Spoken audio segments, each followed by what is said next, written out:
Hello everyone, and welcome back to another live Saturday night on this Saturday, April 6th. So tonight I'm going to keep this one kind of short. I know I wasn't on last week, so I am catching up. If anyone doesn't know what this is, by the way, it's something I drink from time to time called kefir. It's like a fermented milk drink that's like Greek yogurt, but it's good for the stomach and the gut and all that. Friendly bacteria. Anywho, welcome back, as I said. So tonight, as you can see from the title, I mentioned a few weeks ago I was doing this DNA test to see how my DNA methylation was, which is the conversion of like basic raw materials of your food into what the body needs. And specifically for me, the reason I was doing it was to find out if I had anything related to this MTHFR or COMT genes, a deficiency or a degradation of those genes and their ability to convert food that would lead to issues with anxiety. And that's why I was curious, because I do have that from time to time, or have had it for most of my life. And so I did this DNA health test with Najura Clinic and got the results back recently. And yeah, I'm going to touch on that. And I'm not going to touch on the entire test, right? There are some things on there that are just for me, of course. It's, personal health data, but I'm choosing to share some small bits, mainly pertaining to the anxiety portion, because, I know a lot of people that suffer with anxiety, and I know me personally, when I do, I'm always looking for information that could possibly help me. So sometimes it's one little thing, one little extra bit of information, one small detail that can, unlock the puzzle, solve the problem for you. So yeah, let's have a little. I'm not going to share it on screen. I'm going to talk about it, but I'm going to have a look at it here on screen and walk through. So yeah, it came back and basically gives me a few areas that I can focus on. And as to be expected, nobody's perfect, and everybody has a few standard things. They kind of list them from high, moderate to low, and methylation, which is what I talked about, the conversion. Methylation, detoxification, and inflammation. They were three that were high for me that I need to focus on. And that really just pertains to living a healthy lifestyle for detoxification, inflammation, but not just. This is related to your genes and how your genes process stuff. So for the methylation, which I mentioned, that's your body's ability to convert certain things into the raw materials that it needs, or inability in my case for a couple of them.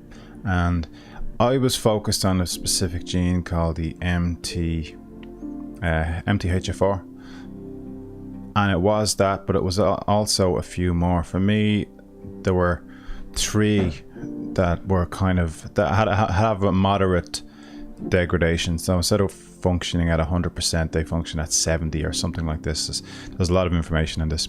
So the MTHFD1, MTHFR, which is the one I suspected, and then the COMT or COMT. They're the three. Now normally they're at a moderate impact, but because I've got two more at a low impact, MTHFR CA-LL, it's a different variant, and also MTRR AG variant.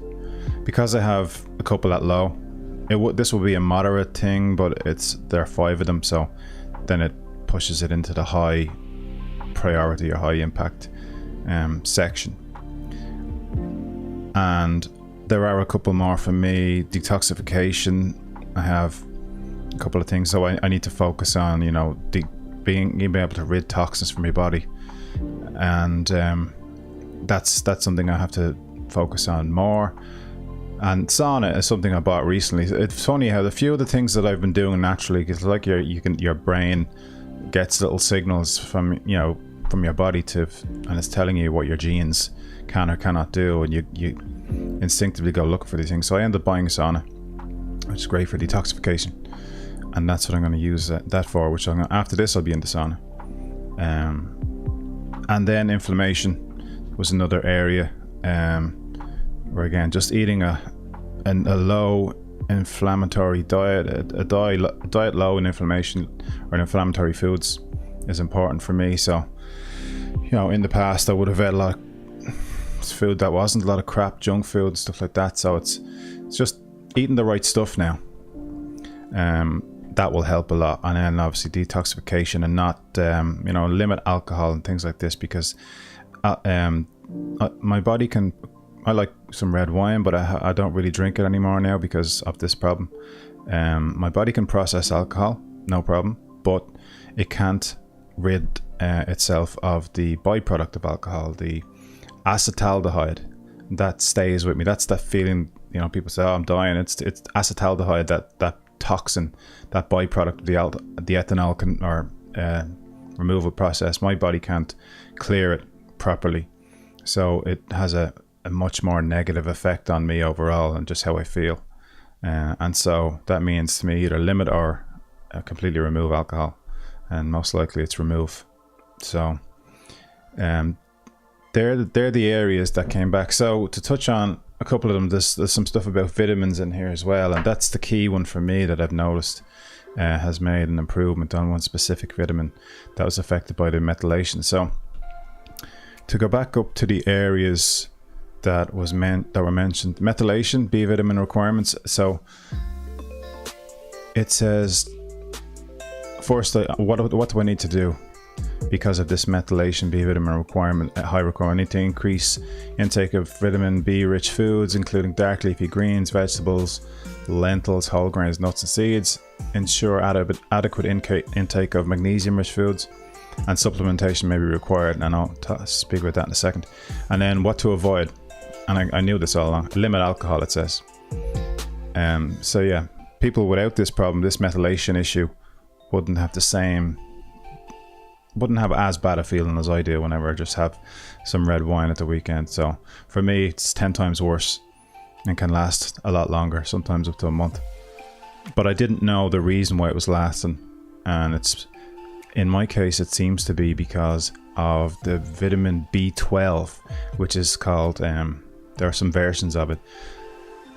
The one I'm choosing to take is called methylcobalamin. There's also a version called hydroxycobalamin. The one you want to avoid is cyanocobalamin, and as you can tell by the name cyano, it means it's derived from cyanide.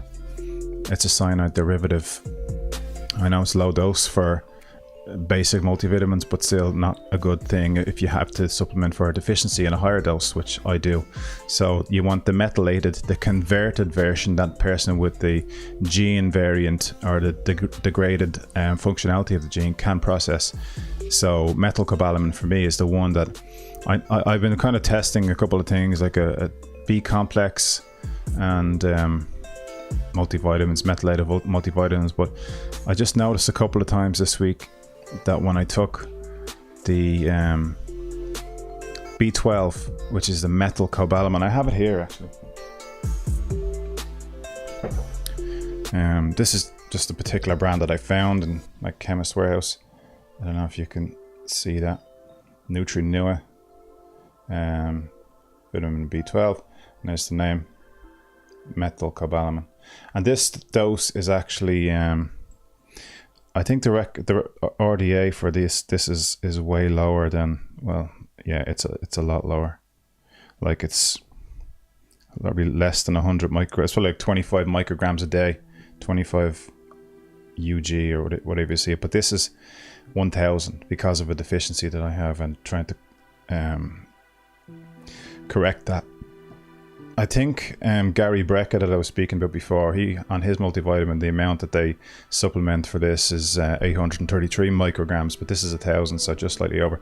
I noticed once though that when I doubled up on it and took a second one, which like NHS health website would recommend for the cases with the genetic deficiency to supplement, it would be 2,000 IU or UG micrograms. But I noticed that had that made me slightly worse, like too energized. And if you take it late in the evening, you can't. Too energized, which almost seemed like anxious. But the 1,000 for me, probably 1,000 or 800 micrograms around that would be the sweet spot, I'd say. But 1,000 seems to work so far, and it's only been a couple of times I've been able to try it in this way since I got the results. And because that's for example, with the reason it says limit alcohol is because alcohol can irritate the gut and stomach lining and cause problems with the absorption of B12. And then if you can't absorb B12 properly from your foods, your serotonin goes down in tandem with that.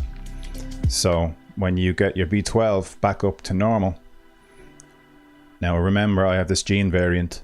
If you don't have that, it might not be the same for you. So don't just like start dumping loads of B12. Get it from foods, you know, eat lots of vitamin rich foods and B12 rich foods, such as I said before, like I think like beef and liver, dark leafy greens, whole grains, eggs, and it also mentions magnesium rich foods. But you know, getting those in a natural way through food is always more preferable if you speak to any nutritionist than supplementation. But there's in cases where you've done a DNA test and you know you have an additional high requirement for it, well then that might be something that you would need. But you know, speak to a nutritionist or a doctor about that for yourself if you've gone and had that test done. So the other part then was, I'll mention briefly, detoxification. And this is, again, if you do drink wine or alcohol, to be able to rid that byproduct of alcohol from your body, the acetaldehyde. I can't efficiently remove it from my body according to my DNA report, the genetics, the genetics I was dealt. So it means that I have to get in additional antioxidants. Things like glutathione, cruciferous vegetables, that's hard to say, broccoli, cauliflower, kale, more foods like that. And there are some things like sulforaphane, which comes from broccoli, ashwagandha green tea, and milk thistle, that can help. And then reduce exposure to toxins, cigarette smoke, smoked foods, air pollution, pesticides, and plastic. I don't smoke, so well, some people will know that if they see me out on a night and I've had too many glasses of wine, I'd probably have a cigarette, but that's very rare. And at this point now, if I'm not drinking alcohol anymore, it'll never happen. So that reduces all the exposure to toxins for me. But sauna is a great way then to get it out. I believe if you're in the sauna for 20 minutes, that equates to 3 days worth of detoxification that your liver would have to do. It does it across your skin instead in 20 minutes. So it's really beneficial. So luckily I bought one before I even got the results. And then inflammation. Of course, everyone knows inflammation. Inflammation is good if you're doing weights, right? And you want to hypertrophy. You want to grow your muscles and you do a big thing. You get inflammation in the muscle, which can be painful as well. But some inflammation is good if you're trying to grow muscle tissue.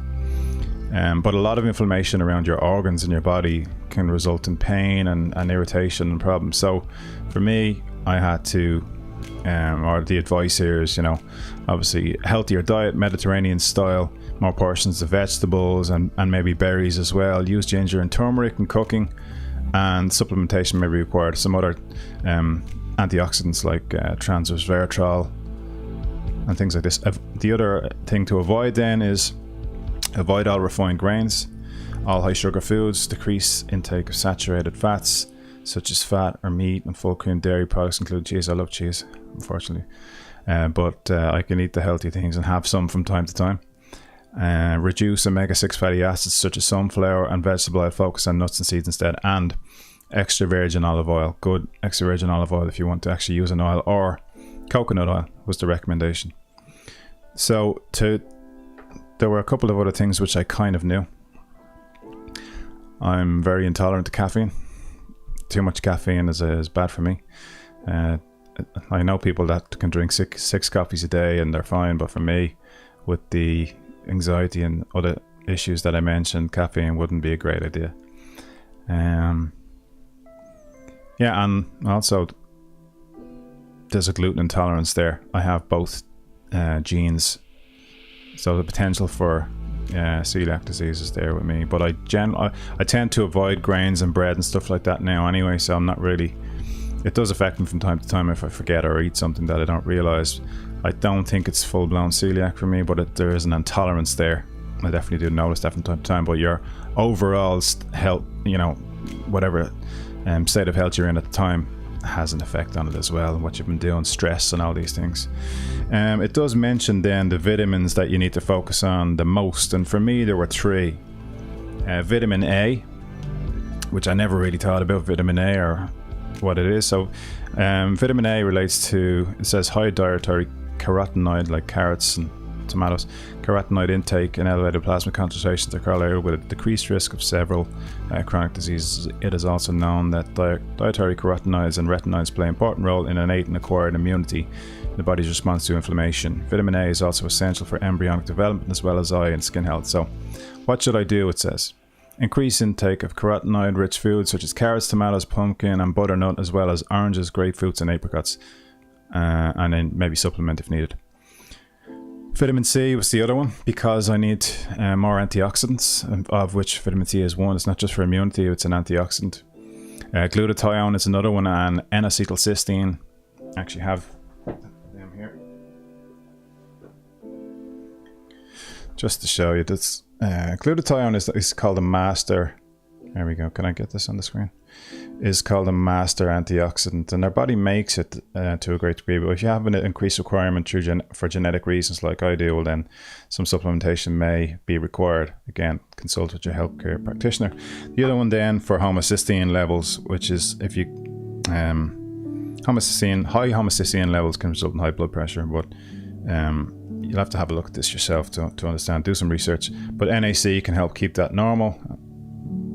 N-acetylcysteine. So there's such a thing as high homocysteinemia, where you have elevated levels of cysteine in your body, causing blood pressure and that's the only reason. You don't, like a person might not be overweight or have any other issues that would cause it. It could just be high homocysteine in the body. Again, you'll have to look that up and do your own research. For me, I just take that as it's to keep the inflammation, and I think in my case it acts like an antioxidant. So that was just one recommendation. I'm not going to be taking that all the time. That wasn't the main focus. One of the main in the top 3 here then for me, as I mentioned, like across the board, I have a higher requirement for B vitamins and methylated versions of the B vitamins, so ones that are converted into a form that my body can actually use, because my body has a 70%, it has a 30% reduction, so it's 70% only efficient at converting these B vitamins. So having a methylated version that's already converted into the usable bioavailable form is beneficial for me. So what I said earlier on is I'd been taking folate was the one I was focusing on, which is B9. And that's not really the most important one, it seems, here for me. And if I take too much of that, it can be, again, too energizing, B vitamins, and it can have the opposite effect that I wanted to have. But B12, cobalamin, and specifically this converted version, this methyl cobalamin that I showed you, this other one here, is the one now that I only took it like an hour ago. I hadn't taken it all day, and I took it the other day, and then I took some other vitamins, and it kind of counteracted it, but I felt good for a while. But I noticed that's all I took this evening, and within half an hour I noticed that I started to feel better, just general happier, more positive. It's like the serotonin was going back up.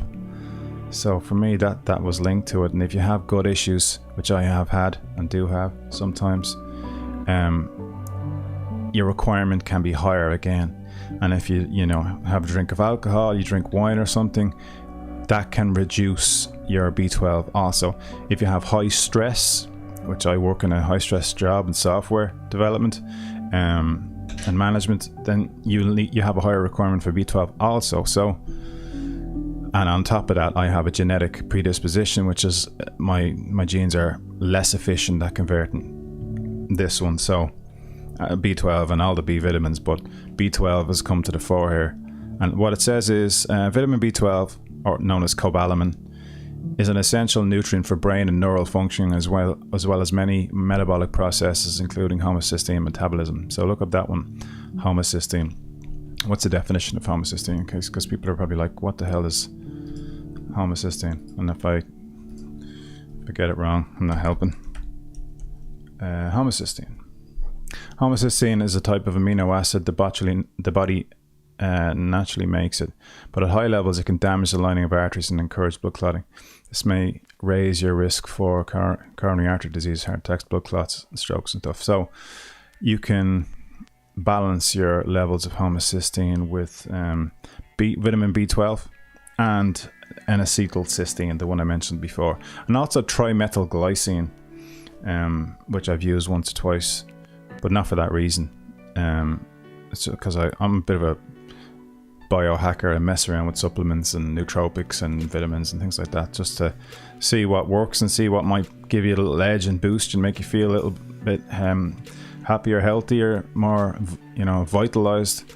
And I have done over the last number of years, just try different brands and supplements and stuff like that.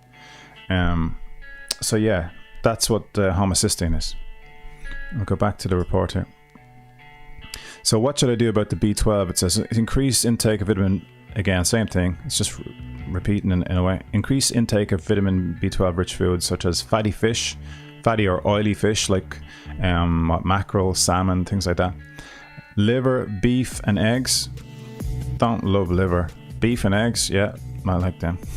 Supplementation may be required, and it seems for me that it is, because it definitely helps. I suppose unless you 100% hit the nail on the head perfectly with your diet, then you wouldn't need supplementation. Like I said earlier, the recommendation is to get it from your food if you can and not supplement, but supplementation may be required, and you can do blood tests then to see where your vitamin levels are at, and go from there. If you need more, you add more. And what else does it say? Strict vegans, if you have gut health problems or take heartburn medication, your absorption of vitamin B12 may be decreased. It also again says limit alcohol intake for people with this requirement. So yeah, more of the same. What else?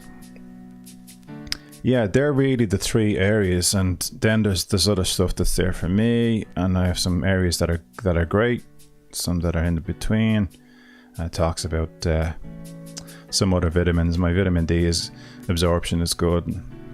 Lots of other things, they all seem normal enough, but they were the main areas for me. But I wanted to speak on the B vitamins, the MTHFR and the COMT gene variants that I talked about a few weeks ago, because they are the ones that seem to have been related to anxiety, and I'm now starting to slowly get a clearer picture of what's going on here, and it takes time. I might do some more gut analysis tests or gut mapping just to see how the gut is in general a bit more at the moment, and see if I need additional supplementation or how it's going with what I've started and the food that I've started eating and switched around to. So it's a work in progress, and every day you just have to see how you know, try and hit the each mark that you've been set. Talk to your healthcare practitioner about it, and then get tested from time to time. You know, whether it's you only need one DNA test because your DNA doesn't change. But the blood tests, get new blood work if needed to see where your vitamin levels are at and your other blood markers, and that can help. So yeah, I only got the results a few days ago, and that's where I'm at.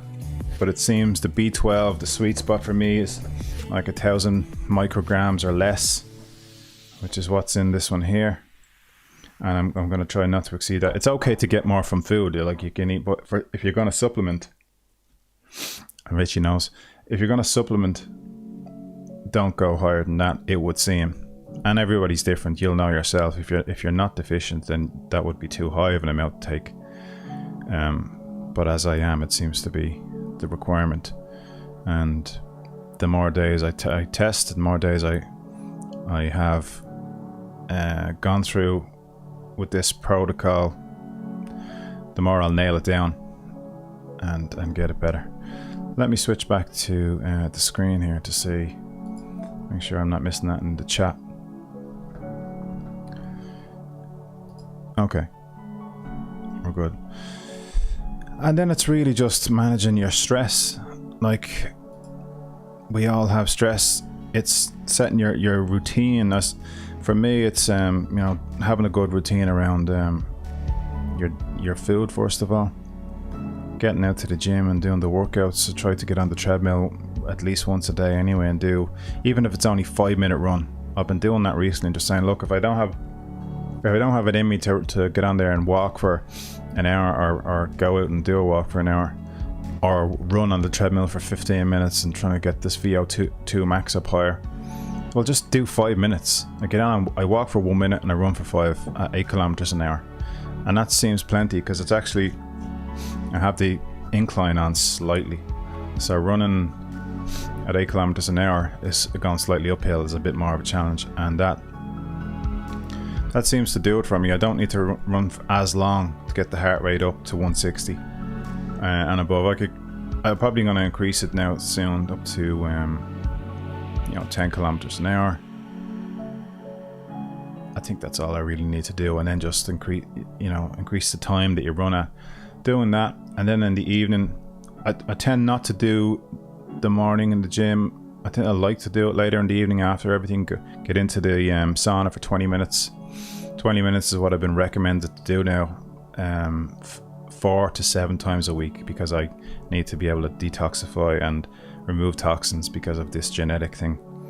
And yeah, the skin is one of the best ways to get it done, out sweating through the skin. This is why you sweat like that when you have the flu. Your body's getting rid of the toxins. So into the sauna for 20 minutes, 4 to 7 times a week, has a massive health benefit for detoxification and for health in general. I think all-cause mortality is reduced by, I think, 40%, is what I heard, by using it 4 times a week or more for 20 minutes at 80 degrees centigrade. So 80 degrees Celsius, and that's what I'll be getting into after this. I've only started doing 20 minutes. I was doing 15, and 15 was fine. You know, between 70 and 80, but now I'm making sure it gets up to 80 to 85 for 20 minutes. That last 5 minutes is a bit of a challenge.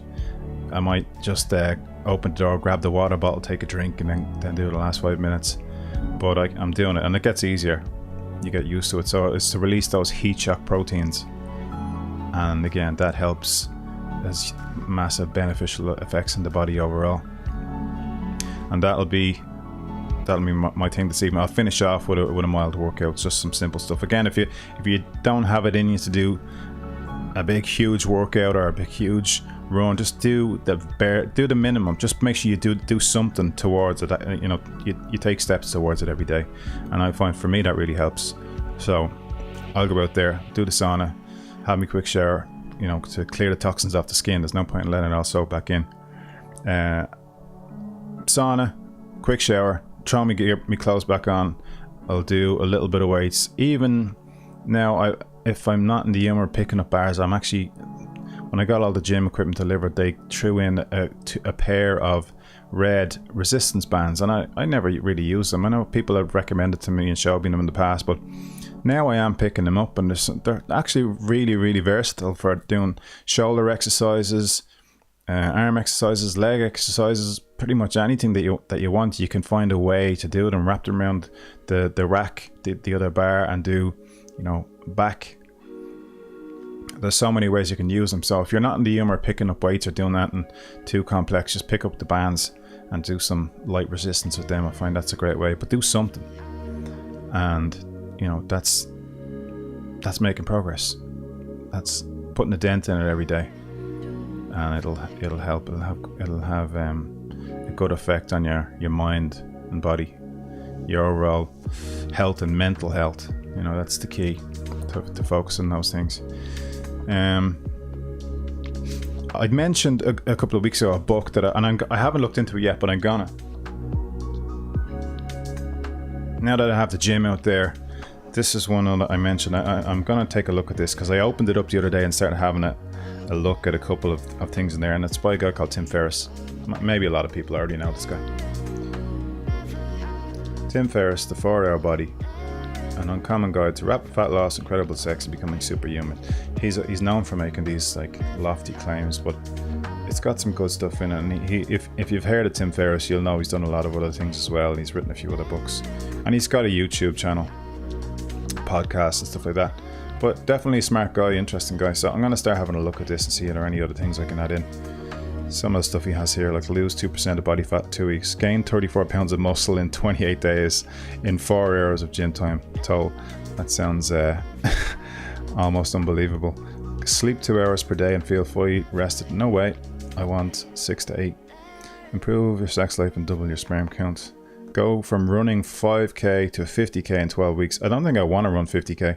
And add 150 pounds to your lift in 6 months.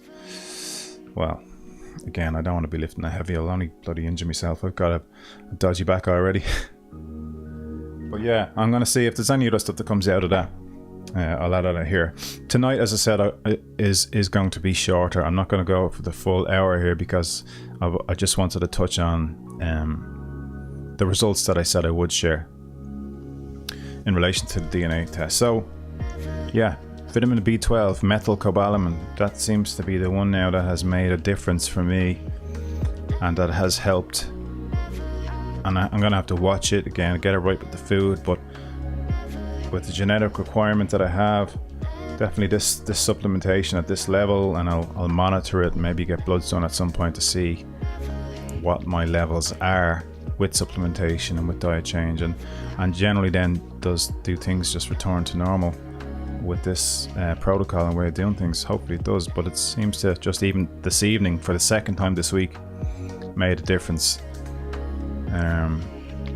So that's good. And I think if you just keep up with the rest of the recommendations, or if I do, over time it'll just get back to a good baseline of feeling well, feeling happy, feeling healthy. And that's all I want. Stick with the routine, do it right, and try and do it every day. If you miss a day, don't beat yourself up, just get back on it the next day and go from there, one day at a time, and you'll get there. So it's good to have, for me, it's good to have the information, so it's not just darts at a dartboard in the dark, so that you don't know, what you're actually aiming for. Now I have something to aim for with the supplementation or with the diet and with the exercise, and I know the reasons why certain things made me feel worse than it would do the average person. So it makes more sense now. But I still have a lot of information that was given to me, and there's some additional things that I've still to do and maybe test if I want to. And yeah, putting it all together is no small thing. It's no easy trivial thing. It takes a lot of time, because you can introduce something one day and make you feel like shit, and then decide you have to remove that. And if you introduce too many things all at once, you don't know which thing is causing a problem for you. So it's probably usually best to introduce them one at a time, one per day, I would say at maximum, and then lower doses if it's supplementation. and you can, you know, gradually build it up. And then obviously if you go too high in the dose, you know, you may have the opposite effect that you're looking for as well. So it's doing your research. I'd always would recommend talking to, in relation to this, you know, the nutritionist or the clinic that provides the test generally will do a consultation on the follow-up, which they did with me, and you know, they will do any additional follow-ups that I want, is what they've said, and give me as much information as I need. And like I mentioned before, they have additional things that you can look at in relation to your gut. You know, your gut is the source of your all health. There's huge amount of neurons in the gut, and the gut-brain axis is a real thing. Most of the serotonin in your body is held in the gut. And with this issue here, as I mentioned, if your gut is having major problems, it can affect serotonin lower, because you can't absorb B12 properly, and serotonin goes down, and that can cause anxiety and other issues like that, OCD, and things along those lines. So yeah, the gut definitely plays a major role in all of this. So, you know, when they say you have a gut feeling, or the person has guts, you know, it means they have a good gut. And if you have a good gut, you usually feel better. So getting the gut right, and it can all be unlocked with a DNA health check. So Nadura, Nadura clinic, Nadura clinic, I think they're in Nace, is the one that I went to for the DNA health test. So if you're interested, go and look them up. I may put the link in the description and the YouTube video later. Yeah, and start your journey if it's something that affects you. Start with information. It can be a lot of information. Some people don't want that information. But for me, I'm a data-driven person. Obviously, you know, the job I work in is all data-driven and metrics. So for my own body, it's another system, and if you have the information, hopefully don't freak out with the information, but because it's about you. But if you get the information, information can be power in this case, and if you do the right things, you can have great results. So I'm only at the start of this journey, I would say, with having received these results, and now I have a lot to work on to, you know, make myself feel as good as possible, like we all want to do.